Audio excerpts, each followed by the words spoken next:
കേരളപ്പച്ചയുടെ പുതിയൊരധ്യായത്തിലേക്ക് എല്ലാവർക്കും സ്വാഗതം. ഇന്ന് നമ്മളോടൊപ്പം ഉള്ളത് നടനും സംസ്ഥാന അവാർഡ് ജേതാവുമായ പ്രിയപ്പെട്ട അലൻ സിയറാണ്.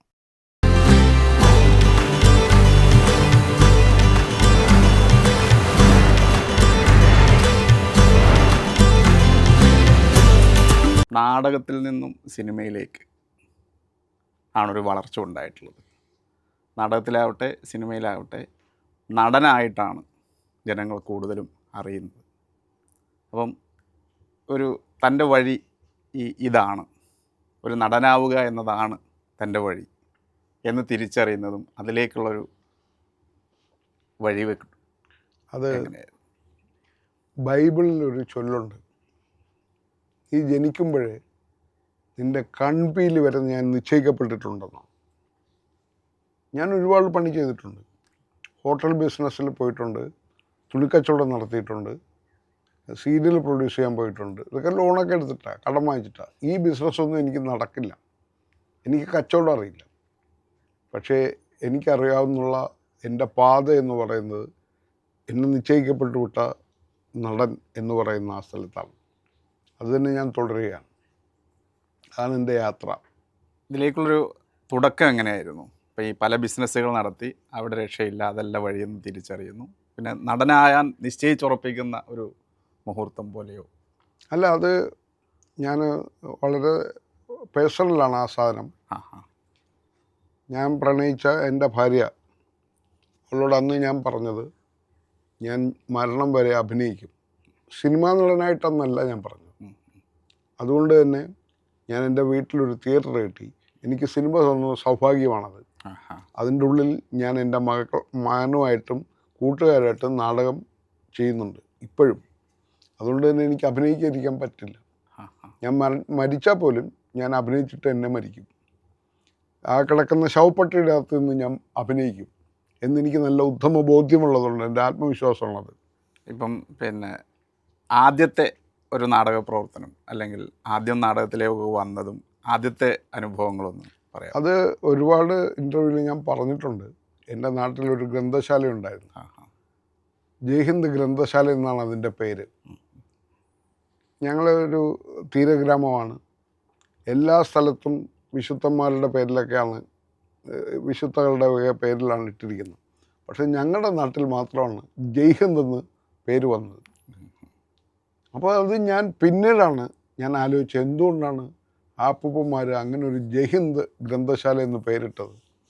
അത് സുഭാഷ് ചന്ദ്രബോസിനോടുള്ള ആഭിമുഖ്യം കൊണ്ടാണ്, ദേശസ്നേഹം കൊണ്ടാണ്. ഈ പറയുന്നത് ദേശസ്നേഹികളല്ല ഞങ്ങൾക്ക് വായനശാല ഉണ്ടാക്കി തന്നത്. എൻ്റെ ദേശസ്നേഹം പഠിപ്പിക്കാൻ വരരുത്. ഞാൻ എൻ്റെ വായനശാലയിൽ നിന്ന്, ജയ്ഹിന്ദ് ഗ്രന്ഥശാലയിൽ നിന്ന് വായിച്ച പുസ്തകങ്ങളിൽ നിന്നാണ് ഞാൻ എൻ്റെ പാഠം പഠിച്ചിട്ടുള്ളത്. എൻ്റെ പള്ളിക്കൂടത്തിൽ നിന്ന് ഞാൻ ഒന്നും പഠിച്ചിട്ടില്ല. ഞാൻ അവിടെ നിന്ന് ഭാരതം എൻ്റെ നാടാണെന്ന് പ്രതിജ്ഞ ചൊല്ലിക്കൊടുക്കും, സഹോദരി സഹോദരന്മാരാണെന്ന് ചൊല്ലും. അപ്പോൾ അത്തരം വിഡ്ഢിത്തരങ്ങളിൽ നിന്ന് വേറിട്ടൊരു ജീവിതം നയിക്കാനാണ് എനിക്ക് തോന്നിയിട്ടുള്ളത്. അത് ബഷീർ പറയുന്ന പോലെ ഭ്രാന്തല്ല, പിരാന്താണ്. ഓക്കെ. ഇപ്പം നമ്മൾ ഈ ജീവിച്ചിരിക്കുന്ന കാലം ഇങ്ങനെ ഓരോ ദിവസവും വലിയ വലിയ മാറ്റങ്ങൾക്ക് വിധേയമായിക്കൊണ്ടിരിക്കുകയാണ്. അത് സാമൂഹികമാവട്ടെ, ടെക്നോളജിക്കലി ആവട്ടെ, എല്ലാ കാര്യത്തിലും. അപ്പം ഈ മാറ്റത്തെ സിനിമയിൽ പ്രവർത്തിക്കുന്ന ഒരാൾ എന്നുള്ള നിലയിൽ കൂടി എങ്ങനെയാണ് ഈ പെട്ടെന്നുള്ള പൊടുന്നനെയുള്ള ഈ മാറ്റങ്ങളെ നോക്കിക്കാണും? ഞാൻ പലതവണ ഷാജി എൻ കരുണിൻ്റെ സിനിമ പിറവി കാണുന്നത് പോലെ എൻ്റെ വീട്ടിൽ എൻ്റെ മക്കളെ കാത്തിരിക്കും. 2:30-ക്കും 3:30-ക്കും 4 മണിക്കുമാണ് അവർ വെളുപ്പാങ്കാലത്ത് വന്ന് കയറുന്നത്. ഇവന്മാരാരും സൂര്യോദയം കണ്ടിട്ടില്ല. സൂര്യനെ കാണാതെ എന്ത് ജ്ഞാനം കിട്ടാനാണ്? സൂര്യനില്ലാതെ ഏത് നക്ഷത്രം തെളിയാനാണ്? അപ്പം ഞാൻ കാത്ത് ഇവന്മാരിങ്ങനെ ഇരിക്കും. പ്രേംജി ചേട്ടൻ ചെയ്ത പോലെ, കുടയും പിടിച്ചിരിക്കുന്ന പോലെ ഞാനിങ്ങനെ ഇരിക്കും. മഴ പെയ്യുന്നുണ്ടോ, ഇവന്മാർ വരുന്നുണ്ടോ, നിലാവ് വരുന്നുണ്ടോ? അപ്പോൾ അവന്മാർ വന്ന് കയറുന്ന സമയത്ത് അവന്മാർ പോകും. അവന്മാർ മുറി അടയ്ക്കും, മുറി ക്ലോസ് ചെയ്യും. അതവരുടെ സ്വാതന്ത്ര്യം. പക്ഷേ ഞാനും ഭാര്യയും കിടക്കുന്ന മുറി ഞങ്ങൾ ഇന്നുവരെ ബന്ധം ആക്കിയിട്ടില്ല. അത് ഞങ്ങളുടെ സ്വാതന്ത്ര്യം, അതവരുടെ സ്വാതന്ത്ര്യം. അപ്പോൾ അവരോട് എന്തിനാണ് ഇത്രയും ലേറ്റായി വരുന്നതെന്ന് ചോദിക്കുമ്പോൾ പിള്ളേർ പറയുന്ന ഡയലോഗ് അച്ഛൻ സെൽഫിഷ് ആണെന്നാണ്. അപ്പോൾ ഞാൻ തലമുറ മാറിപ്പോയെന്നുള്ളതാണ് അർത്ഥം. അതെ അതെ. അവരുടെ ചിന്താഗതിയിലല്ല നമ്മളിപ്പോൾ ജീവിക്കേണ്ടത്. പുതുതലമുറയാണ്. വേഡ്സ്വർത്ത് പറഞ്ഞതുപോലെ children of the father of the god. വേഡ്സ്വർത്തിന് അത് പറയാം, പക്ഷെ ഒരു അച്ഛൻ അത് പറയാൻ പറ്റില്ല. അതെ അതെ. അപ്പം അങ്ങനെ മാറിക്കഴിഞ്ഞ ലോകത്താണ് നമ്മൾ. മാറി അങ്ങനെ മാറണം. അതെ അതെ. ഒരു കാലം കഴിഞ്ഞ് അടുത്ത കാലത്തേക്ക് മാറണം. നമ്മൾ പഴയ കാലത്ത് തന്നെ ജീവിച്ചിട്ട് കാര്യമൊന്നുമില്ലല്ലോ. എന്നോട് ഒരു ബാങ്കിൽ ഒരു ഉദ്യോഗസ്ഥ വിളിച്ചിട്ട് എനിക്ക് കുറച്ച് ഇൻവെസ്റ്റ്മെൻറ്റിൻ്റെ ആവശ്യമുണ്ട്, പൈസ അയച്ചു തരാമോ എന്ന് ചോദിച്ചു. ഞാൻ പറഞ്ഞു ആരാ, എൻ്റെ നമ്പർ എവിടെ നിന്ന് കിട്ടി? അപ്പോൾ അവർ ഗൂഗിളിൽ തപ്പിയെടുത്താണെന്ന് പറഞ്ഞു. ഞാൻ ചോദിച്ചു എൻ്റെ പേരറിയാവോ? സിനിമ നടനല്ലേ? ഞാൻ പറഞ്ഞല്ല, ഞാൻ പശു വളർത്തുന്ന ആളാണ്. എനിക്ക് 3 പശുക്കളുണ്ട്, 2 കന്നുകാലികൾ, ഒരു കറവ പശു. എൻ്റെ അച്ഛൻ 6 പശുക്കളെ വളർത്തിയ മനുഷ്യനാണ്. അവിടെ നിന്നാണ് അച്ഛനൊരു ബാങ്ക് അക്കൗണ്ട് പോലും ഉണ്ടായിരുന്നില്ല.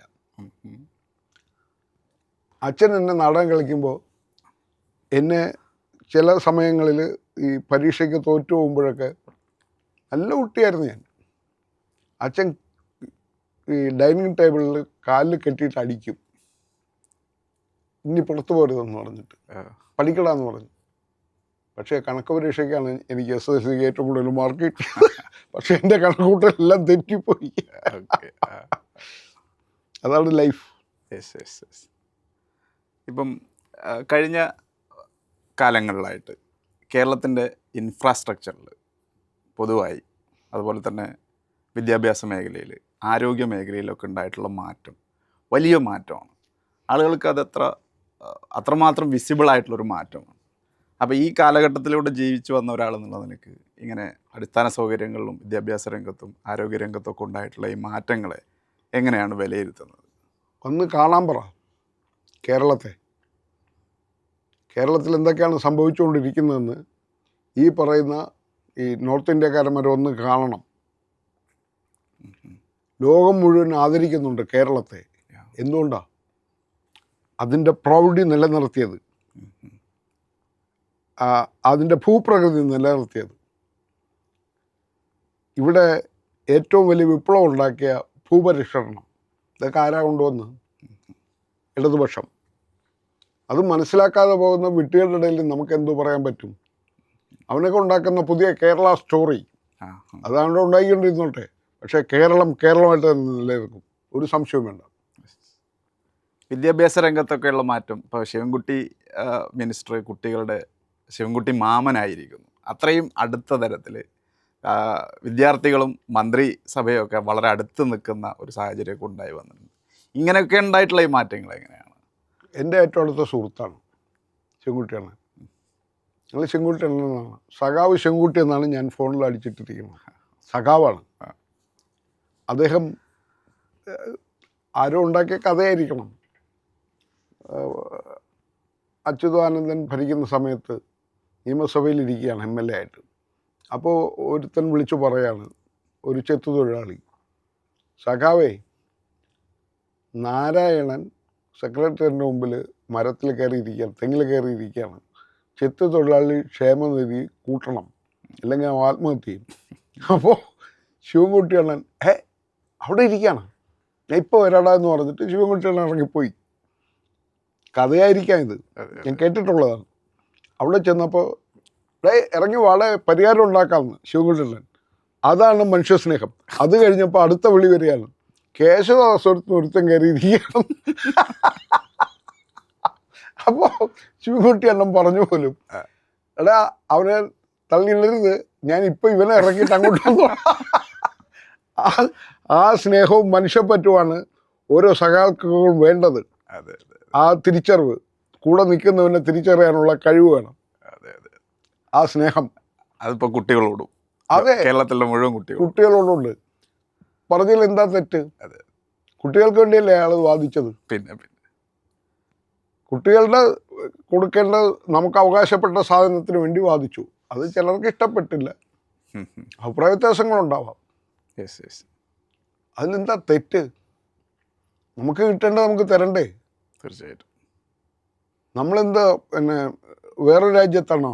ഇന്ത്യയിലല്ലേ താമസിക്കുന്നത്? ഇവരുടെയൊക്കെ കയ്യിലിരിപ്പാണോ? ഇവരുടെയൊക്കെ സ്വന്തം സ്വത്താണോ നമുക്ക് തരേണ്ടത്? നമ്മുടെ അവകാശമാണ് ചോദിച്ചത് പുള്ളി. അത്രേ ഉള്ളൂ. അതുപോലെ ആരോഗ്യരംഗത്തെ മാറ്റങ്ങൾ ശ്രദ്ധിച്ചിട്ടുണ്ടോ? എന്തിനാണ് പാവപ്പെട്ട ആ വീണയെ ഇങ്ങനെ ആക്രമിക്കുന്നത്? അതെ അതെ. ഇതെന്ത് മാധ്യമപ്രവർത്തനമാണ്? അവരെ ടാർഗറ്റ് ചെയ്ത് ചെയ്യുന്നതായിട്ടാണ് എനിക്ക് തോന്നിയിട്ടുള്ളത്. അതെ അതെ അതെ. അവരെന്ത് ചെയ്തു? കുറ്റം ചെയ്തു. ഡോക്ടർമാർ ചെയ്ത കുറ്റത്തിന് ഡോക്ടർമാരെ ശിക്ഷിച്ചു. അതെ, അതന്നെ. എപ്പോഴും എവിടെയെങ്കിലും ഒറ്റപ്പെട്ട സംഭവങ്ങൾ ഇങ്ങനെ വക്രീകരിച്ച് കാണിക്കുക ശരിയല്ല. അത് അതെ അതെ അതെ. ഒരാളെ കുറിച്ച് അത് പറയരുത്. അത് ആരോഗ്യമന്ത്രി ആയാലും മുഖ്യമന്ത്രി ആയാലും പിണറായി വിജയൻ എന്ന് സഖാവ് എന്ന് പറയുന്ന മുഖ്യമന്ത്രി ആയാലും ഇനി അപ്പുറത്തിരിക്കുന്ന പ്രതിപക്ഷ നേതാവ് വി ഡി സതീശനെതിരെ ആയാലും ആർക്കെതിരെയും അങ്ങനെ വക്രീകരിച്ച വാർത്തകൾ കൊടുക്കരുത്. നിങ്ങൾ അതിൻ്റെ വില കൊടുക്കേണ്ടി വന്നത് നമ്പി നാരായണനാണ്. ഈ മാധ്യമ പ്രവർത്തനമാണ്. സർക്കാരിൻ്റെ നമ്മുടെ നികുതി പണം കൊണ്ട് അദ്ദേഹത്തിന് അവസാനം നഷ്ടപരിഹാരം കൊടുക്കേണ്ടി വന്നിട്ടുണ്ട്. ഇവനൊക്കെ ജ്ഞാനവിടം കിട്ടേണ്ട എഴുത്താണ് എഴുതിയത്. ചാരവനിത പാവൻ 2 പെണ്ണുങ്ങൾ മാലിന്ന് വന്നു പോയിട്ട് അവരെ പിടിച്ച് ജയിലിലിട്ട് അദ്ദേഹത്തെ പിടിച്ച് ജയിലിലിട്ട് അയാൾ കൂമ്പും ഒക്കെ ഇടിയും കൊടുത്ത് അവസാനം പറയാണ് അദ്ദേഹത്തിന് നഷ്ടപരിഹാരം കൊടുക്കണം. ആരുടെ പൈസ? നമ്മുടെ നികുതി പണം. തീപ്പെട്ടി വാങ്ങിച്ചുരച്ച് ബീഡി വലിക്കുന്നവൻ്റെ നികുതി പണം. അങ്ങനെ കൊടുക്കേണ്ടി വന്നാണ് ഇവൻ്റെയൊക്കെ മാധ്യമ പ്രവർത്തനം. ഇവർ അന്നത്തെ കാലത്ത് അവർക്ക് പിന്നെ വായനക്കാരെ കിട്ടാൻ വേണ്ടി എഴുതി വെച്ച നുണ. അതെ, ആ നുണയാണ് ഞാൻ വിളം കിട്ടേണ്ടവർക്കുള്ള അവൻ്റെയൊക്കെ ഇമാജിനേഷൻസ് ആണ്. അതെ അതെ അതെ.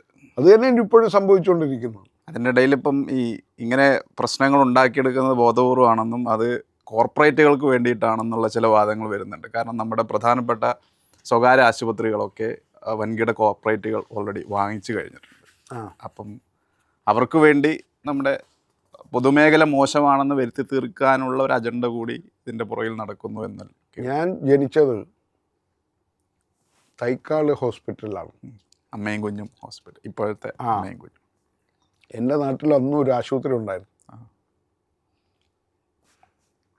പട്ടം നാരായണ പിള്ള ഭരിക്കുന്ന കാലത്ത് എൻ്റെ അപ്പൂപ്പനുമായിട്ട് വലിയ സൗഹാർദ്ദമായിരുന്നു. അപ്പൂപ്പൻ കോൺഗ്രസ്സുകാരനായിരുന്നു. അപ്പോൾ അപ്പൂപ്പൻ പറഞ്ഞു പോലും ഞങ്ങളുടെ നാട്ടിലൊരു ആശുപത്രി വേണം. അങ്ങനെ പട്ടം നാരായണ പിള്ള അനുവദിച്ചു. ലിയോൺ ലോപ്പസ് എന്ന് പറയുന്നതാണ് എൻ്റെ അച്ഛൻ്റെ അപ്പൻ്റെ പേര്. അങ്ങനെ ആശുപത്രി അവിടെ സ്ഥാപിതമായി.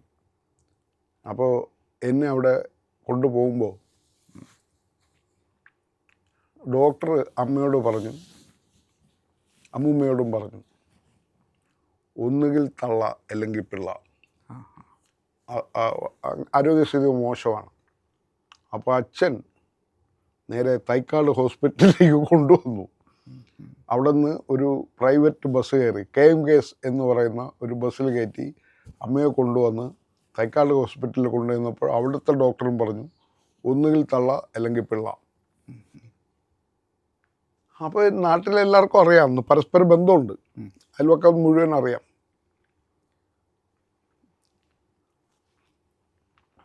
അമ്മ പ്രസവിച്ചു. അമ്മൂമ്മ സന്തോഷത്തോടെ ഓടിച്ചെന്ന് ആ ബസ് കണ്ടക്ടറോട് തമ്പാനൂർ വന്ന് പറഞ്ഞു, ഒന്ന് പുത്തൻതോപ്പിലെത്തുമ്പോൾ ഒന്ന് അറിയിക്കണം, ജെട്രൂഡിൻ്റെ മകൾ ചെറുപുഷ്പം പ്രസവിച്ചു. അപ്പോൾ കണ്ടക്ടർ അത് കേട്ട്, കണ്ടക്ടർ വേറെ കാര്യമൊന്നും അറിഞ്ഞുകൂടാ, അയാൾ പുത്തൻതോപ്പ് ജംഗ്ഷനിലെത്തുമ്പോൾ ആൾക്കാർ കൂടി നിൽപ്പുണ്ട്. നാടാണല്ലോ, ഗ്രാമമാണ്.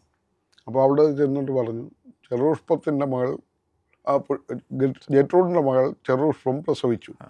അപ്പോൾ അതിൽ കേട്ടോണ്ടിരുന്ന ഒരാൾ അപ്പം തന്നെ ഓടി മേടയിലേക്ക്, പള്ളിയുടെ മേടയിലേക്ക് ഓടി ചെന്നിട്ട് പറഞ്ഞു പോലും, അച്ഛാ ചാവുമണി അടിക്കണം. ബസ് എടുത്ത് പോണതിന് മുമ്പ് തന്നെ ചാവുമണി അടിച്ചു. കാരണം ഡോക്ടർ പറഞ്ഞതല്ലേ. അതെ അതെ. കുഞ്ഞല്ലെങ്കിൽ അമ്മ ഒന്നുകിൽ തള്ള അല്ലെങ്കിൽ പിള്ള. പക്ഷെ രണ്ടുപേരും ജീവിച്ചു. അതാണ് സത്യം. അതെ അതെ. മറ്റേതൊക്കെ ഫാൻറ്റസിയാണ്. അങ്ങനെ നമ്മൾ നമ്മളിപ്പോൾ കണ്ണാടിയിൽ നോക്കുമ്പോൾ വലതുവശത്താണോ നമ്മുടെ ഇടതുവശത്താണോ നമ്മൾ അതിൽ കാണുന്നത്? നമ്മളൊരു മിററിലേക്ക് നോക്കുമ്പോൾ നിങ്ങൾ തന്നെയാണ് അതിനകത്തിരിക്കുന്നത്. നിങ്ങളുടെ വലതുവശമാണോ ഇടതുവശമാണോ? ഇടതാണ് സത്യം എന്ന് പറയുന്നിടത്ത് എനിക്കൊരു അഹങ്കാരവും ഇല്ല, അഭിമാനമേ ഉള്ളൂ. ഇപ്പം നാടക പ്രവർത്തനത്തിൻ്റെ ഭാഗമായിട്ടും ഷൂട്ടിങ്ങിൻ്റെ ഭാഗമായിട്ടും അല്ലാതെയൊക്കെ കേരളത്തിന് പുറത്ത്, ഇന്ത്യയിൽ പുറത്തുമൊക്കെ സഞ്ചരിക്കുന്ന ആളാണ്. അപ്പം ഈ കേരളത്തിൻ്റെ ജനങ്ങളുടെ ഈ മതേതരമായിട്ടുള്ള ഐക്യം ഒരു പ്രതിസന്ധി വരുമ്പം, പ്രളയം വന്നപ്പം, അതുപോലെ തന്നെ കോവിഡ് വന്നപ്പോൾ, ഇപ്പോൾ അവസാനം വയനാട്ടിൽ ചൂരൽമലയിൽ ഉരുൾപൊട്ടലുണ്ടാക്കിയപ്പം, അതിന് ടൗൺഷിപ്പ് നിർമ്മാണത്തിലൊക്കെ മലയാളി കാണിച്ച ഈ അടുപ്പവും ഐക്യവും മറ്റെവിടെയും ഉണ്ടാവില്ല എന്നാണ് പലരും പറയാറുള്ളത്. ഈ ഒരു അനുഭവത്തെക്കുറിച്ച് ലത്തൂരിൽ ഭൂകമ്പമുണ്ടായി. എന്തിനാണ് ഞങ്ങളുടെ നാട്ടിൽ, ഞങ്ങളുടെ ഇടവകയിൽ ചെറുപ്പക്കാരെല്ലാവരും കൂടെ ഒരു കൂട്ടോട്ടം വെച്ചത്? അവർക്ക് വേണ്ടി, ഭക്ഷണത്തിനും വസ്ത്രത്തിനും വേണ്ടി ഞങ്ങൾ വീടുകൾ തോറും കയറി ഇറങ്ങിയാണ് അത് പിരിച്ച് ഏഷ്യാനെറ്റ് വഴിയാണ് അത് അയച്ചു കൊടുത്തത് ലത്തൂരിലേക്ക്. എൻ്റെ കുടുംബത്തിന് വേണ്ടിയല്ല. നമുക്ക് അങ്ങനെ സൗഹാർദ്ദം, സ്നേഹം എന്ന് പറയുന്നത് വറ്റാത്തൊരു സ്ഥലം എനിക്ക് തോന്നിയിട്ടുള്ളത് കേരളമാണ്. അതിന്നും മാറിയിട്ടില്ല. അത് നമുക്ക് തന്നത് നമ്മുടെ രാഷ്ട്രീയ ബോധമാണ്. അത് AKG ആയാലും പി കൃഷ്ണപിള്ള ആയാലും ഒക്കെ, അവർ EMS സഖാവായാലും ഒക്കെ നമുക്ക് സമ്മാനിച്ച് തന്നുപോയ പാരമ്പര്യമാണ്. കൂട്ടുകൃഷി എന്ന് പറഞ്ഞൊരു നാടകം ഉണ്ടായിട്ടുണ്ട് ഇവിടെ. അടുക്കളയിൽ നിന്നിറങ്ങി അരങ്ങത്തേക്കെന്ന് പറഞ്ഞ നാടകം ഉണ്ടായിട്ടുണ്ട്. ഇതൊക്കെ ആരുണ്ടാക്കിയതാണ്? അതെ, ഇടതുപക്ഷ അനുഭാവികൾ ഉണ്ടാക്കിയതാണ്. ആ ഇടതുപക്ഷം ഇല്ലെങ്കിൽ ഈ AKG പ്രതിപക്ഷ നേതാവായിട്ട് പാർലമെൻറ്റിൽ ഇരിക്കുമ്പോൾ ഇദ്ദേഹത്തിൻ്റെ പ്രസംഗം കേൾക്കാൻ വേണ്ടി ജവഹർലാൽ നെഹ്റു പ്രധാനമന്ത്രി, അദ്ദേഹം ഓടി വരുമെന്നാണ് കേൾക്കുന്നത്. ആ സ്വരം കേൾക്കണം, ഇടതുപക്ഷത്തിൻ്റെ സ്വരം കേൾക്കണം എന്നുള്ള ഉത്തമ ബോധ്യത്തോടുകൂടിയാണ് ആൾ വരുന്നത്. അതെ, ആ സ്വരം കേൾക്കാതെ പോകുന്നിടത്ത് നിങ്ങൾ നിശ്ചലനായി പോകും, നിശബ്ദരായി പോകും. ഇന്ത്യയുടെ പാവപ്പെട്ടവരുടെ സ്വരം നിങ്ങൾ കേൾക്കാതെ പോകും, നിശ്ചലമാകും. അങ്ങനെ നിശ്ചലമാക്കാനാണ് നമ്മൾ ശ്രമിച്ചുകൊണ്ടിരിക്കുന്നത്. എന്താ കേരളത്തിന് മുന്നേറിക്കൂടെ? കേരളത്തിൻ്റെ മുന്നേറ്റം എന്താ ഇവർക്ക് വലിയ അസൂയ തോന്നുന്നു? കേരളം ഇവരെക്കാൾ എത്രയും മുമ്പേ മനുഷ്യരെ സ്നേഹിക്കുന്നവരാണ്. ഇവർ മനുഷ്യരെ സ്നേഹിച്ചിട്ടുണ്ടോ? ഇവർ അറിഞ്ഞിട്ടുണ്ടോ? അറിവുണ്ടോ ഇവർക്ക്? ഇവർക്ക് എത്ര പള്ളിക്കൂടമുണ്ട്? ഇവർ കക്കൂസ് കെട്ടി കൊടുത്തുകൊണ്ടിരിക്കുക. അതെ. ഈ പശ്ചാത്തലത്തിൽ കേരള സ്റ്റോറി എന്തെല്ലാമാണ് കേരളത്തെ പറ്റി ഇല്ലാത്തത് പറഞ്ഞുകൊണ്ടിരിക്കുന്നത്? ഇവർക്ക് എങ്ങനെയാണ് ഇങ്ങനെ സാധിക്കുന്നത്? അല്ല, അതൊക്കെ പ്രീ പ്ലാൻഡാണ്, ഒരു സംശയമില്ലാത്ത കാര്യമില്ലേ. കേരള സ്റ്റോറി എന്ന് പറയുന്ന ഒരു വൃത്തികെട്ട സിനിമയ്ക്ക് നാഷണൽ അവാർഡ് കിട്ടുമ്പോൾ ലജ്ജ തോന്നി. അതെ അതെ അതെ. എനിക്ക് കിട്ടിയ 2 സ്റ്റേറ്റ് അവാർഡും 2 ഫിലിംഫെയർ അവാർഡും കൊണ്ട് തിരിച്ചു കൊടുത്തു കളഞ്ഞല്ലോ എന്ന് എനിക്ക് തോന്നിപ്പോയി. ഇവനൊക്കെ കേരളം കണ്ടിട്ടുണ്ടോ, അറിഞ്ഞിട്ടുണ്ടോ? ഇത്ര വൃത്തികെട്ട സാംസ്കാരിക പ്രവർത്തനവും മാധ്യമപ്രവർത്തനവും ഇവിടെ നടന്നുകൊണ്ടിരിക്കുന്നു. അതെ അതെ അതെ. ദുഃഖമുണ്ട്, ഓക്കെ, എന്നാലും സന്തോഷമുണ്ട് കേരളത്തിൽ ജനിച്ചത്, ഒരു കേരളീയനായതിൽ, ഒരു ഭാരതീയൻ എന്ന് അഭിമാനിക്കാൻ. അത് എൻ്റെ ഐഡൻറ്റിറ്റിയാണ്. അത് ദേശാഭിമാനം പറഞ്ഞ് നടക്കുന്ന കുറേ കക്ഷികളുടെ കുത്തക അവകാശമല്ല, കക്ഷത്ത് ഇങ്ങനെ വെച്ചുകൊണ്ട് പോണ ലേബലല്ല, പാസ്പോർട്ടല്ല. അത് എൻ്റെ ഉള്ളിലുള്ളതാണ്. അതുപോലെ ഇപ്പോൾ സാംസ്കാരിക രംഗത്ത് നിന്ന് ഉയർന്നു വരുന്ന ഒരു ചില ആളുകളുടെ അടുത്ത് നിന്നെങ്കിലും ഉയർന്നു വരുന്ന ഒരു വാദമാണ് ഈ തുടർഭരണം. പ്രത്യേകിച്ചും കേരളത്തിൽ തുടർഭരണം ഉണ്ടാവുന്നത് കേരളത്തെ പുറകോട്ടടിപ്പിക്കും എന്നാണ് ഒരു വിഭാഗം പറയുന്നത്. അതേസമയത്ത് ഈ കഴിഞ്ഞ കാലങ്ങളിൽ ഇന്നോളം ഇല്ലാത്ത പല നേട്ടങ്ങളും നേടിയെടുത്ത ഒരു സമയമാണുള്ളത്. ചിലത് പാതി വഴിയിൽ നിൽക്കുകയാണ്. അപ്പോൾ ഇതെല്ലാം പൂർത്തീകരിക്കാൻ തുടർഭരണം അനിവാര്യമാണ് എന്ന് പറയുന്ന ഒരു വിഭാഗവും നിലനിൽക്കുന്നു. അലൻസിയറേട്ടൻ ഇതിൽ ഏത് ഭാഗത്താണ്? ഞാൻ ഇടതുപക്ഷ അനുഭാവിയാണ്. ഞാൻ പാർട്ടി മെമ്പറേ അല്ല.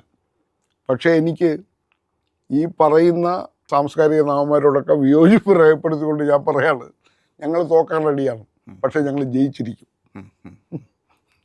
അതാണ് എൻ്റെ അഭിപ്രായം. ഓക്കെ. നിങ്ങൾ തോൽപ്പിക്കാൻ ശ്രമിച്ചാലും ഞങ്ങൾ ജയിക്കും. നിങ്ങളുടെ ആയുധം എത്രയുണ്ടെന്നും ഞങ്ങളുടെ ആത്മബലം എത്ര ഉണ്ടെന്നും ഞങ്ങൾക്ക് അപ്പം അറിയാം. എൻ്റെ ഒറ്റ വോട്ടിൽ ജയിച്ചിരിക്കും. സത്യം. ഞാൻ കോൺഗ്രസ് അനുഭാവിയായ എൻ്റെ അച്ഛൻ്റെ തീന്മേശയിൽ നിന്ന് ഇറങ്ങിപ്പോയിട്ടുണ്ട്, ഇറക്കി വിട്ടിട്ടുണ്ട്. ഇടതുപക്ഷത്തിന് വേണ്ടി വാദിക്കുമ്പോൾ എന്നെ ഇറക്കി വിട്ടിട്ടുണ്ട് വീട്ടിൽ നിന്ന് ഭക്ഷണം കഴിച്ചുകൊണ്ടിരിക്കുമ്പോൾ. അങ്ങനെ വളർന്നു വന്നവനാണ് ഞാൻ. എന്നെ പാഠം പഠിപ്പിക്കല്ലേ, പാഠം നിങ്ങൾ പഠിക്കും. ഇത്രയേ ഉള്ളൂ. ഓക്കെ. അപ്പം ഇത്രയും സമയം കേരളപ്പച്ചയോട് ഒപ്പം സമയം ചെലവഴിച്ചതിന്, വിലപ്പെട്ട വിവരങ്ങൾ പങ്കുവച്ചതിന് വളരെയധികം നന്ദി. സന്തോഷം. കേരളപ്പച്ച കാണാൻ സകല ഇന്ത്യക്കാരെയും ലോകത്തുള്ള സകല മതസ്ഥരെയും ഇറാൻകാരെയും അമേരിക്കക്കാരെയും ഇസ്രായേൽക്കാരെയും ഞാൻ ക്ഷണിക്കുകയാണ്. എൻ്റെ കേരളം കാണാൻ വരൂ, കേരളപ്പച്ചയിലേക്ക്. നന്ദി. ആയിക്കോട്ടെ.